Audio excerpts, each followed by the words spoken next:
Welcome to another bonus edition of the MTB podcast, a segment of the weekly episode that I call Afterthoughts. This is my favorite part of these weekly presentations because it gives me a chance to dig a little deeper into something that came up during the main episode.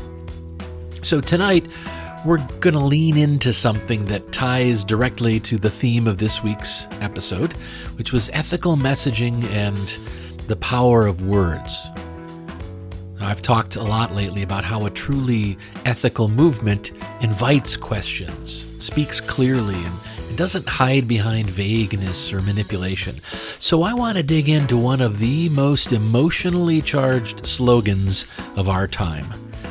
Make America Great Again. Now, before anyone starts clutching their pearls or getting defensive, this is not about attacking anyone personally. We're not here to fight. Not this time, anyway. We're here to think. Really think. Because this phrase, MAGA, as it's come to be known, might be simple and catchy, but it's also incredibly vague. What does great actually mean? And again, when exactly are we trying to get back to? And who was America great for during that time? Those are some of the questions we're going to explore, not necessarily to tear anyone down, but to start asking better questions than the ones we've been handed.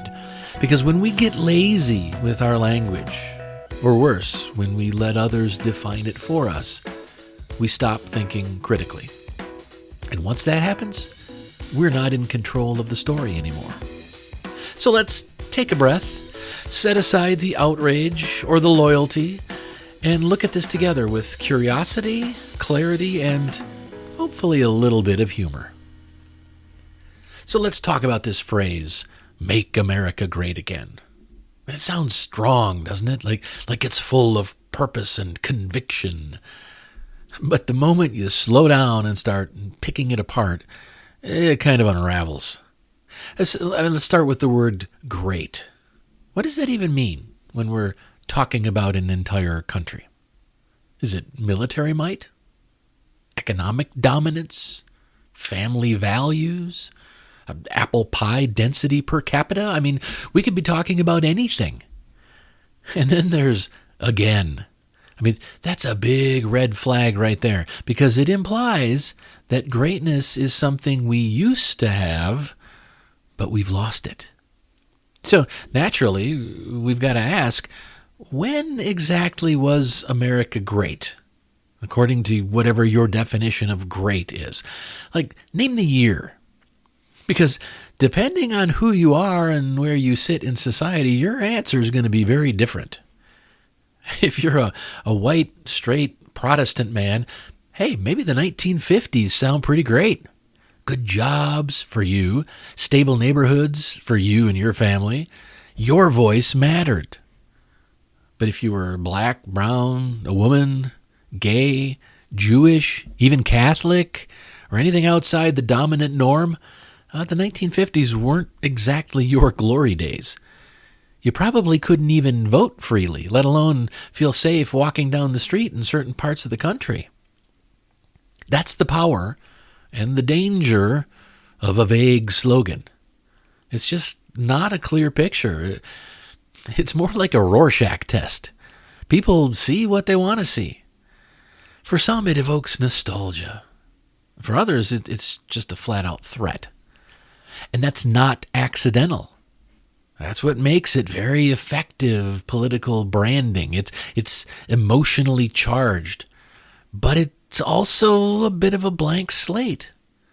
People can project whatever good old days they want onto it. And that makes it hard to challenge without sounding like you're against America itself. So we need to be honest about what's actually being said and what's being left out. Because if we're going to talk about making America great again, we first need to be honest about who it was allegedly great for and who was being left behind. Now, that's not being divisive. That's just being historically aware. I mean, let's be real. MAGA isn't just a slogan anymore.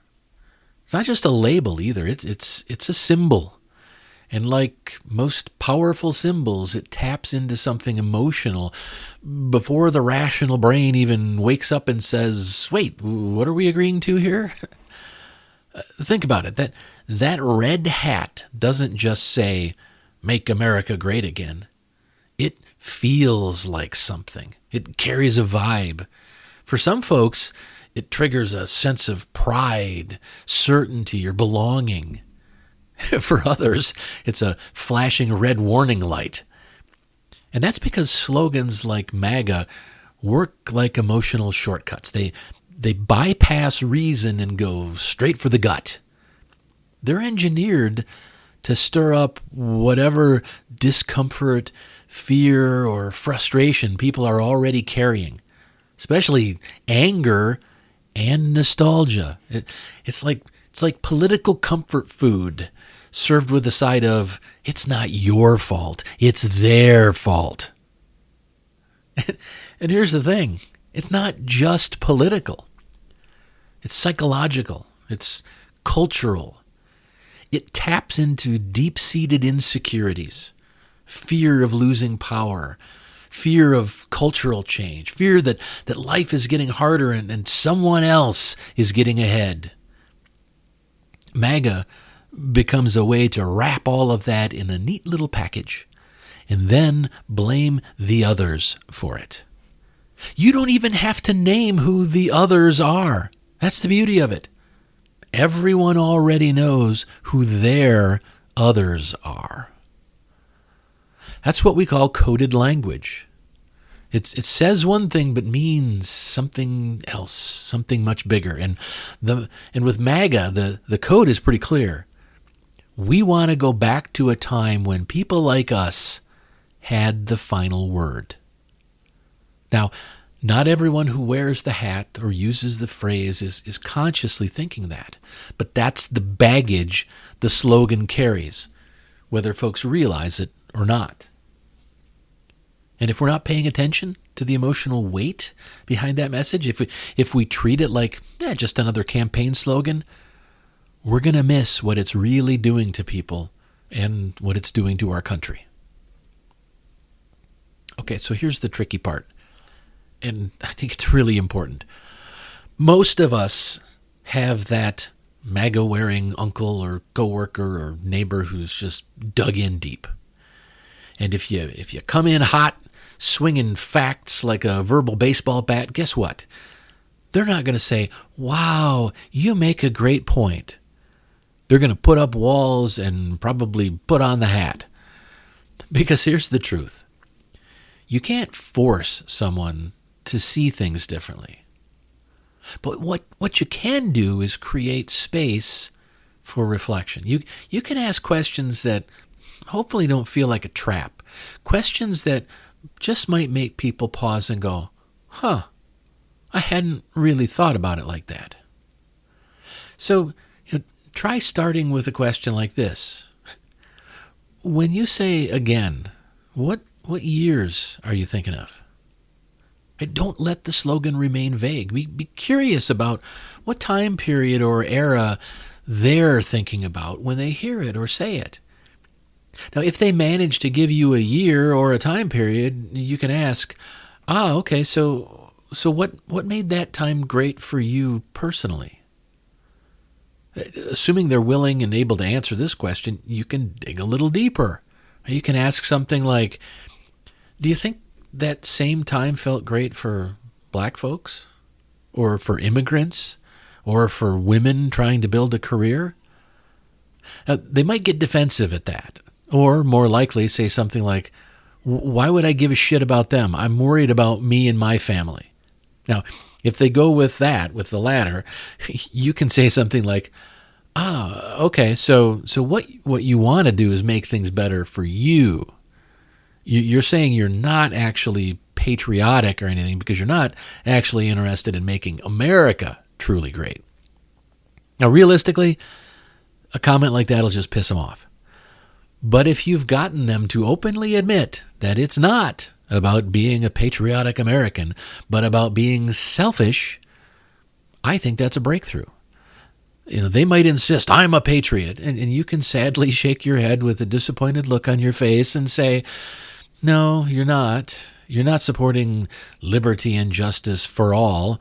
You're just in it for yourself. And that's kind of sad. On the other hand, if they struggle with the question about whether or not the time period they selected was good for other folks, you can use that to try to get them to start thinking at least a little differently. You can ask something like, well, what do you think greatness would look like today if it were great for everybody?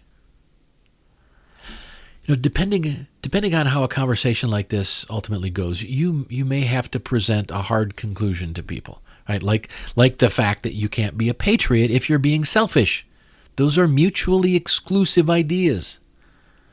But you should generally try not to be accusatory. You're just gently nudging. These kinds of questions give people sort of a soft place to land if they start questioning their beliefs. Because if someone has been misled, and so many of them have, then your role isn't to win an argument. Your role is to offer a clearer lens, just one conversation at a time.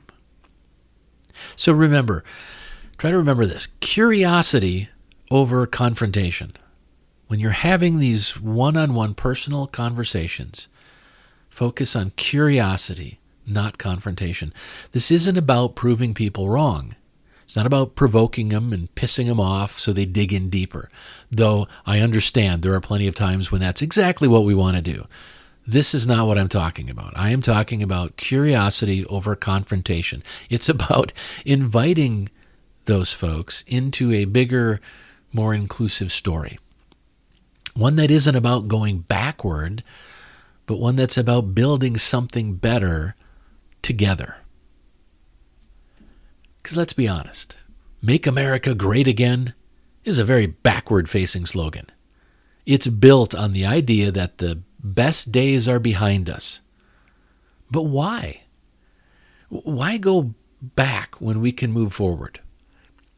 Instead of chasing a half-remembered past that wasn't so great for a whole lot of people, why don't we reimagine what greatness could actually mean today? How about make America greater than ever? Right? Now that's forward thinking.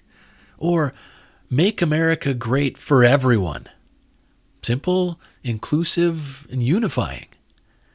Or if we're feeling ambitious, make the world great together. I mean, imagine that on a bumper sticker. See, real greatness isn't about going back to a time when one group had all the power. Real greatness shouldn't be about dominance. It should be about justice. It should be about opportunity. It should be about equity and compassion and building something that lifts everyone up. Here's the thing, though. MAGA taps into something deeper. MAGA, Make America Great Again, that slogan and the symbol of it, it taps into a scarcity mindset. The belief that there's only so much greatness to go around, that if someone else gets more rights or more opportunities, then someone else must be losing theirs. And that's just not how it works. We need to help folks see that life isn't a zero-sum game. We're not splitting one pie. We're building a bigger table and baking more pies. When we work together, when we lead with values instead of fear, everybody has a shot at a better life. That's abundance. It's not scarcity. It's abundance. And it's progress. And honestly, to me, that sounds a whole lot greater than going backward. So what's the big takeaway here? Simple. Language matters. Slogans aren't just catchy phrases on hats or bumper stickers or billboards. They're emotional shorthand. They shape how people think, how they vote, and how they treat their neighbors. Whether it's a corporate brand or a political movement, the words we use can unite or divide. That's why we've got to slow down and ask the deeper questions, especially when a phrase like "Make America Great Again" gets tossed around like it's self-explanatory. It's not. It's vague and it's manipulative. And if we want to create a better world, one that's actually fair, inclusive, and rooted in shared values, we've got to start by questioning the ideas that divide us. Because here's the truth. America will only be great when it's great for all of us. Not just the loudest, not just the most nostalgic, and definitely not just for one particular group who thinks the past was perfect because they were the only ones at the table. We can do so much better than that. And we will if we keep showing up, asking the hard questions, and dreaming ideas that are so much bigger than a stupid red hat could ever hold.